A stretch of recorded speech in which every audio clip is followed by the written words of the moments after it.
we have seen how the shape of a graph and its most interesting features can be detected by looking at the first and second derivatives of a function. And this can be a really cool exercise if you think that functions by themselves are an interesting thing to look at. But maybe to you, functions are just a tool. They tell us information. They represent input and output. Well, we can still use calculus to better understand functions. And in fact, we can use the derivative, say the first derivative, the second derivative of a function, to solve optimization problems.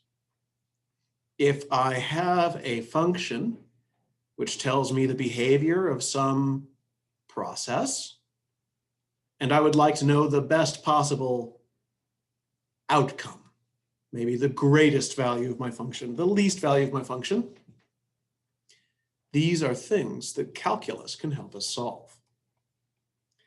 So generally, we're going to call these optimization problems, where I have some function that models a situation for me.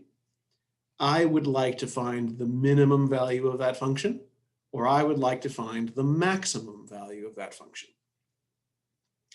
For right now, we are equipped to be finding the extrema, right? The minimums, the maximums of functions of a single variable.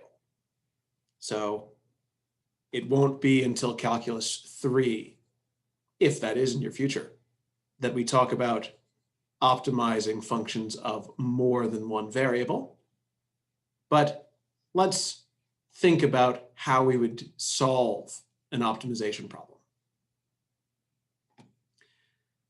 So in general, we want to have some kind of problem which is numerical, some kind of problem that's represented by a function. So if I'm going to be doing calculus, my optimization problem had better be something that takes some kind of number or quantity as its input, and then gives us some kind of number or quantity as its output. And on top of that, the problem that I give myself, or the model of my situation, had better be one where the function is continuous and, say, differentiable, right? Those are kind of the bare minimums that we have for working in differential calculus.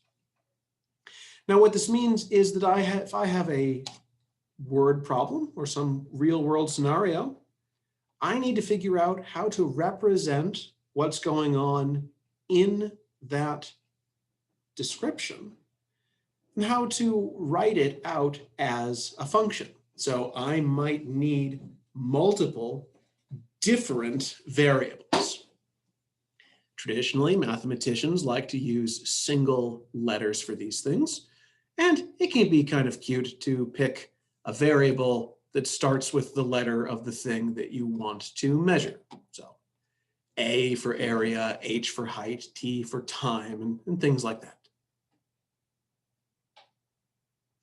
Now, ultimately, we do want these functions to be represented by a single independent variable where everything else in the problem is dependent on whatever our independent variable is. Again, we've only talked about calculus in a single variable. Isn't that hard enough for right now? So once we have a model of our situation, we'll need to figure out the domain where that model even makes sense. So, right, if I'm working on some word problem and I need to figure out what the most investment I can make is, well, certainly I won't be investing negative dollars. That doesn't make sense. Certainly I won't be investing more dollars than I actually have, right?